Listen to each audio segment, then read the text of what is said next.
This will be the pre-lab lecture for oxidation-reduction reaction.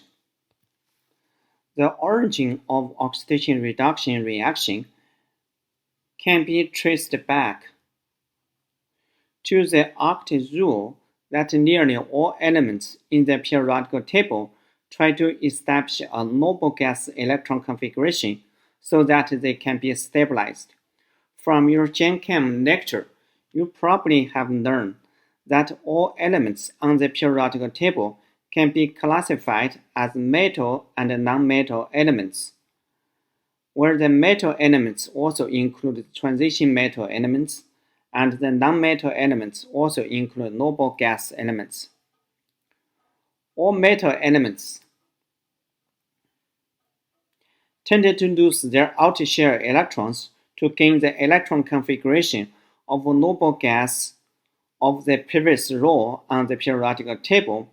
This is because their outermost shell contains less than 4 electrons, and it is very difficult to gain more than 4 electrons to reach the noble gas configuration, so that they tend to lose the outer shell electrons. Non-metal elements tend to gain electrons to reach the noble gas configuration of the same row on the periodic table. This is because that the non-metal elements reside on the right side of the periodic table, and there are more than 4 electrons on their outer shell or valence shell, so that they only need one or a few electrons to achieve the octet electron configuration. Transition metal elements with d orbitals can lose different number of electrons. This is because when transition metal first loses the outmost shell electrons, some of their d orbital electrons can also be lost. Therefore, transition metal elements tend to have different oxidation state. For example, the copper can have copper plus and copper 2 plus by losing 1 or 2 electrons. The tendency to lose electron or to gain electron can be judged by electron positivity or electron negativity of the corresponding elements. The higher the electron negativity, the larger the oxidation power. Fluorine has the largest electron negativity and the highest oxidation power. When an element gains an electron or more than 1 electrons, we say it is reduced, and the element will form an anion and carry negative charge. The corresponding reaction is called the reduction reaction. Likewise, when an element loses an electron or more than 1 electrons, we say it is oxidized, and the corresponding element will become a cation and carry positive charges, and the corresponding reaction is known as the oxidation reaction. However, just like I mentioned in the acid-base reaction lab, when an element gains an electron, there must be an electron donor. Likewise, when an element tries to lose an electron, there must be an electron acceptor. Therefore, oxidation and reduction reactions always come in pair.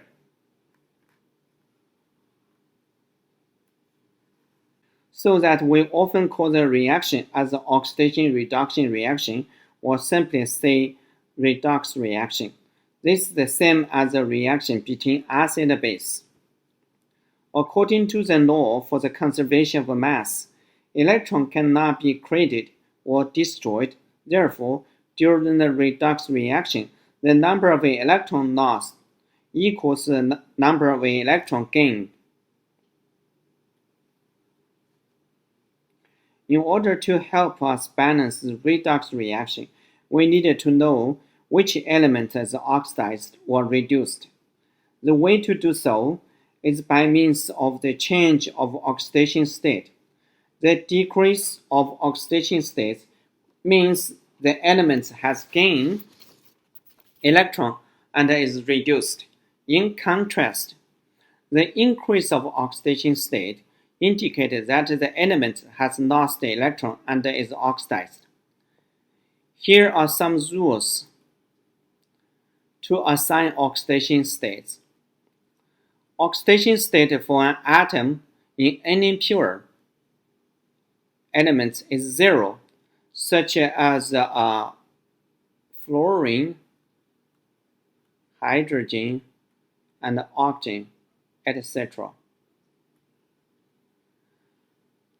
Oxidation state of a monoatomic ion is the same as its charge, such as lithium with one positive charge, so its oxidation state is positive 1. Likewise, calcium has 2 positive charge, so its oxidation state is positive 2. Oxidation state of halogen in compounds is generally negative 1. So we back to look at here monoatomic ions. So we will have a chloride has a negative charge, so its oxidation state is negative 1. Now back to here, we said the halogens in the compound normally we consider that as negative 1. Oxidation state of hydrogen is positive 1 in compounds with nonmetal elements and negative 1 in compounds with metal. This is because nonmetal elements has higher electronegativity than hydrogen, and when hydrogen forms a bond with these nonmetal elements, hydrogen will lose electron and is oxidized.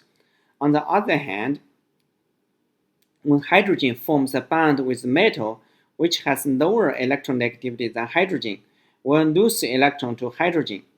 So hydrogen is a unique element on the first row of the periodic table, whose outer shell can only hold up to 2 electrons, so that hydrogen will only take 1 electron from metal and carry an oxidation state of negative 1. So for example, in hydrogen formed a bond with chlorine, in this case we know halogen will have a negative 1 oxidation state, so hydrogen will be positive 1. Likewise, if you have a sodium hydride bond with metal elements, so this will be negative 1 and this will be positive 1 for oxidation state. Oxidation state of oxygen is generally negative 2. This is because oxygen is the second most powerful oxidizing element, just inferior to fluorine. So when oxygen forms bond with other elements rather than fluorine, it often gains electron and is reduced. Sum of the oxidation state of all the atoms in a molecule should equal 0. Likewise, the sum of the oxidation state of all the atoms in an ion which carries charge must equal the charge on that ion. For example, in perchloric acid, which we'll write here,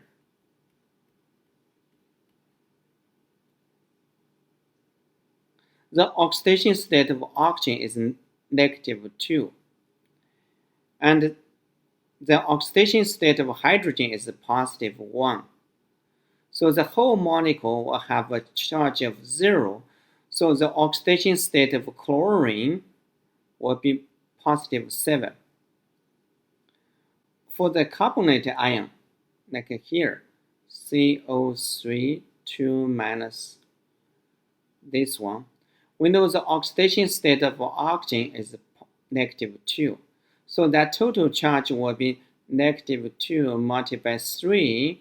And then you know the whole species or whole ion has 2 negative. So we will take that from, so the carbon will be positive 4. So in that case, we add it together will give you total charge of 2 minus.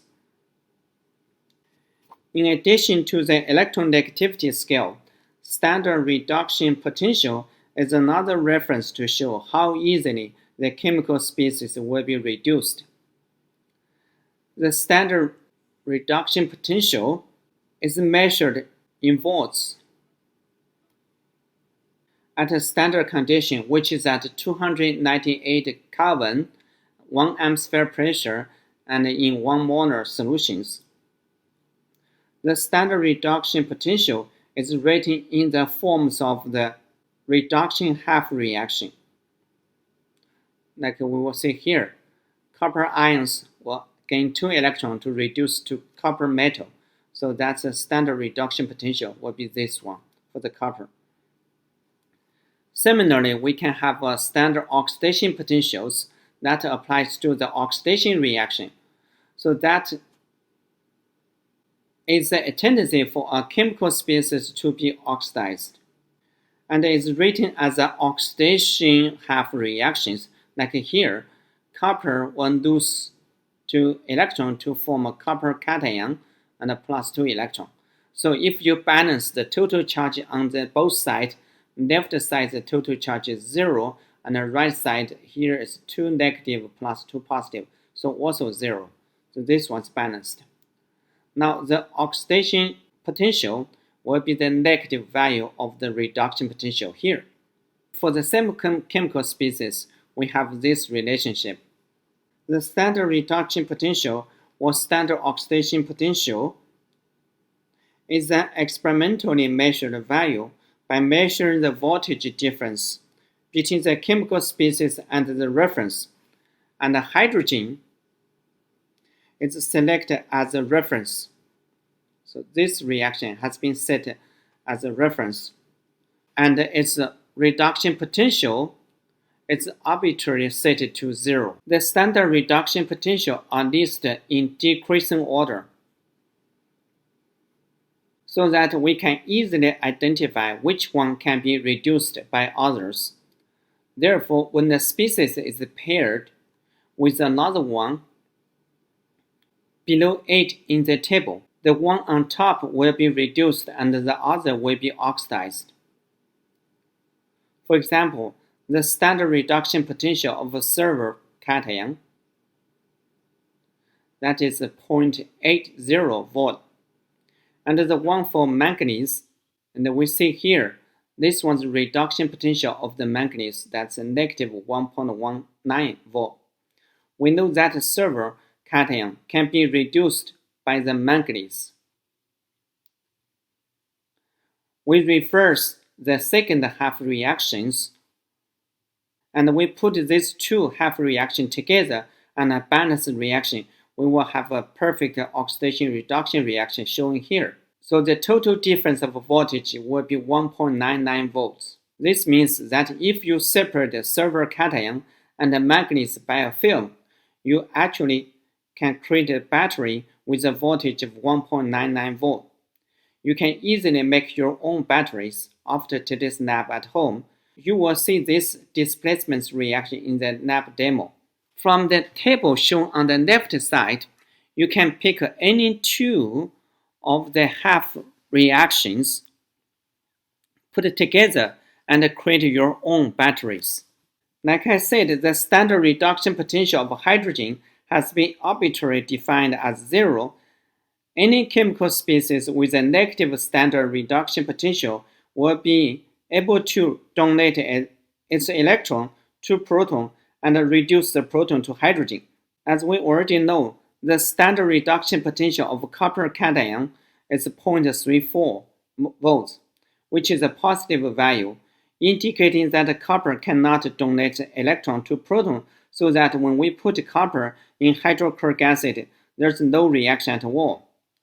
Water has a reduction potential of negative, so we will say water has a reduction potential of negative 0.83 volt. So when we put a barium to water, the difference of oxidation reduction potential will be 2.08 volt, indicating that this reaction can easily occur.